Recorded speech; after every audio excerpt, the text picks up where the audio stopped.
എല്ലാവർക്കും പുതിയൊരു വീഡിയോയിലേക്ക് സ്വാഗതം. അപ്പോൾ ഇന്ന് ഞാൻ വന്നിരിക്കുന്നത് ഈ ഒരു ഫിഷ് ഫ്രൈയുമായിട്ടാണ് കേട്ടോ. അപ്പോൾ ഈ ഒരു ഫിഷ് ഫ്രൈ വളരെ ടേസ്റ്റാണ്. അതുപോലെ തന്നെ നമുക്ക് വീട്ടിലുള്ള സിമ്പിളായിട്ടുള്ള ഇൻഗ്രീഡിയൻസ് വെച്ചിട്ടാണ് ഈ ഒരു ഫിഷ് ഫ്രൈ തയ്യാറാക്കുന്നത്. അപ്പോൾ ചിലർക്കൊക്കെ ഈ ഒരു ടിപ്സ് അറിയുന്നവരുണ്ടാവാം, അറിയില്ലാത്തവർക്ക് വേണ്ടിയിട്ട് ഒന്ന് പരിചയപ്പെടുത്തുന്നുള്ളൂ കേട്ടോ.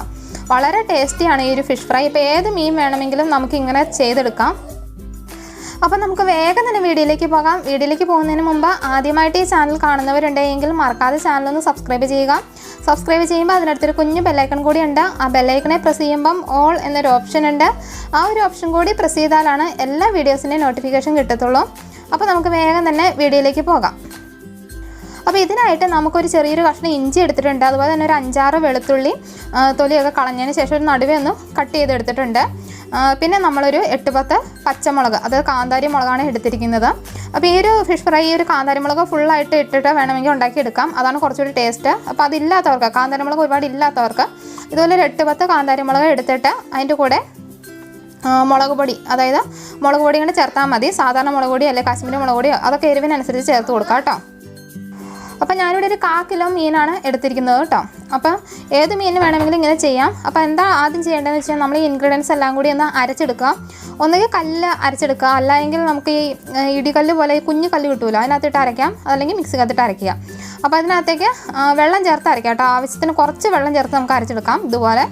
അപ്പോൾ ആവശ്യത്തിനുള്ള ഉപ്പ് ചേർക്കുക. ഇനി നമ്മൾ ചേർത്ത് കൊടുക്കുന്നത് മുളക് പൊടിയാണ്. അപ്പോൾ ഞാനൊരു 1.5 സ്പൂണോളം മുളക് പൊടി ചേർത്ത് കൊടുക്കുന്നുണ്ട്. അപ്പോൾ അത് ഒരുപാട് എരിവൊന്നും വേണ്ടാത്തവർക്ക്, അതായത് ഇപ്പോൾ കാന്താരി മുളക് അരച്ചപ്പോൾ അതിന് അത്യാവശ്യം എരിവായിട്ടുണ്ട്.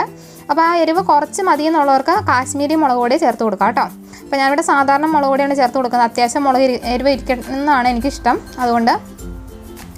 അപ്പോൾ ഇനി നമ്മളിത് ചെയ്യുന്നത് ഇതെല്ലാം കൂടി നന്നായിട്ടൊന്ന് മിക്സ് ആക്കുകയാണ്. അപ്പോൾ നന്നായിട്ടൊന്ന് മിക്സ് ആക്കിയതിന് ശേഷം നമുക്ക് മീൻ ചേർത്ത് കൊടുക്കാം. മീൻ ചേർത്തിട്ട് നന്നായിട്ടൊന്ന് ഇളക്കാം. അപ്പോൾ കൈ കൊണ്ടൊക്കെ നന്നായിട്ട് എന്താ പറയുക, നന്നായിട്ട് ഇളക്കുന്നതാണ് കുറച്ചുകൂടി മീനിലേക്ക് മുളക് പിടിക്കാനായിട്ട് ഹെൽപ്പ് ചെയ്യുന്നത് കേട്ടോ. അപ്പോൾ എൻ്റെ കൈക്ക് മുളക് അലർജിയാണ്. ഒരല്പം പോലും കയ്യെ തൊട്ട് കഴിഞ്ഞാൽ അന്നേരം കൈ പുകയും. അതുകൊണ്ട് തന്നെ ഞാൻ സ്പൂണും കൊണ്ടാണ് ജസ്റ്റ് ഒന്ന് മിക്സ് ചെയ്തെടുക്കുന്നത്. അപ്പോൾ ഇങ്ങനെ നന്നായിട്ടൊന്ന് മിക്സ് ചെയ്തെടുത്തതിന് ശേഷം നമ്മളിതൊരു അരമണിക്കൂറെങ്കിലും കുറഞ്ഞത് ഫ്രിഡ്ജിൽ വെക്കണം. ഫ്രിഡ്ജിൽ തന്നെ വെക്കണം എന്നില്ല, പുറത്താണെങ്കിൽ ഒരു അരമണിക്കൂർ വെച്ചിരിക്കണം കേട്ടോ. അതിന് ശേഷം വേണം നമ്മളിത് ഫ്രൈ ചെയ്തെടുക്കാൻ വേണ്ടിയിട്ട്.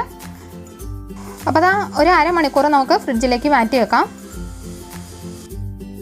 അപ്പോൾ അരമണിക്കൂറിന് ശേഷം ഞാനിത് ഫ്രിഡ്ജിൽ നിന്ന് എടുത്തതാണ്. ഇനി നമുക്കൊരു പാത്രം അടുപ്പിലേക്ക് വെച്ചിട്ട് ആവശ്യത്തിനുള്ള എണ്ണ ഒഴിച്ചു കൊടുക്കാം. എണ്ണ ഒഴിച്ചിട്ട് നമുക്കിതിനകത്ത് നന്നായിട്ടൊന്ന് പൊരിച്ചെടുക്കാം. അപ്പോൾ അതിനായിട്ട് ഞാനൊരു 3-4 സ്പൂണോളം എണ്ണ ഒഴിച്ചു കൊടുക്കുന്നുണ്ട്. അപ്പോൾ ഞാനിത് ഫുള്ളായിട്ട് പൊരിക്കുന്നില്ല, ഒരു കുറച്ച് എടുത്തിട്ട് പൊരിച്ചെടുക്കണേ ഉള്ളൂ. പിന്നെ നമ്മൾ മീൻ പൊരിക്കുമ്പോൾ നമ്മൾ ഈ ഫ്രൈ പാനിലൊക്കെ ഉണ്ടാക്കുന്നതിനേക്കാളൊക്കെ ടേസ്റ്റ് എന്ന് പറയുന്നത് ഇങ്ങനെ ചീഞ്ചട്ടിക്കകത്ത് ഉണ്ടാക്കുന്നതാണ് കേട്ടോ. നിങ്ങളൊന്ന് ജസ്റ്റ് ഒന്ന് ചെയ്ത് നോക്കിയാൽ മതി. ഫ്രൈ പാനിൽ പൊരിക്കുന്നത് ഇത് പൊരിക്കുന്നതായിട്ട് നല്ല വ്യത്യാസമുണ്ട്. അപ്പോൾ ഞങ്ങളിവിടെ മീൻ വറുക്കുമ്പോൾ ഇങ്ങനെ ചട്ടിക്കകത്താണ് വറുക്കുക. കാരണം എന്താണെന്ന് വെച്ചാൽ നന്നായിട്ട് മൊരിഞ്ഞ് കിട്ടാനും അതുപോലെ തന്നെ നല്ലൊരു ടേസ്റ്റ് കൂടുതൽ കിട്ടുന്നത് ചീനച്ചട്ടിക്കകത്ത് തന്നെയാണ് കേട്ടോ. അപ്പോൾ നമുക്കിത് ഫുള്ളായിട്ട് ഇങ്ങനെ ഇട്ട് കൊടുക്കാം.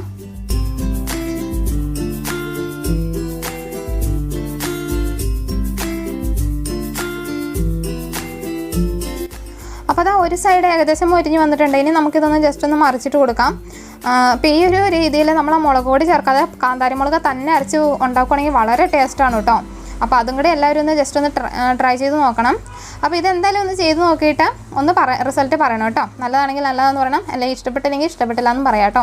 അപ്പോൾ ഇന്നത്തെ വീഡിയോ ഇത്രയേ ഉള്ളൂ. എല്ലാവർക്കും ഇഷ്ടപ്പെട്ടു എന്നാണ് കരുതുന്നത്. ഇഷ്ടപ്പെട്ടുവെങ്കിൽ മറക്കാതെ ഒന്ന് ലൈക്ക് ചെയ്യുക. അതുപോലെ തന്നെ മറ്റുള്ളവരുടെ അറിവിലേക്കായിട്ട് വീഡിയോ ഒന്ന് ഷെയർ ചെയ്ത് കൊടുക്കാം. അപ്പോൾ വീണ്ടും ഒരു വീഡിയോയുമായി കാണുന്നവരെ ബായ്.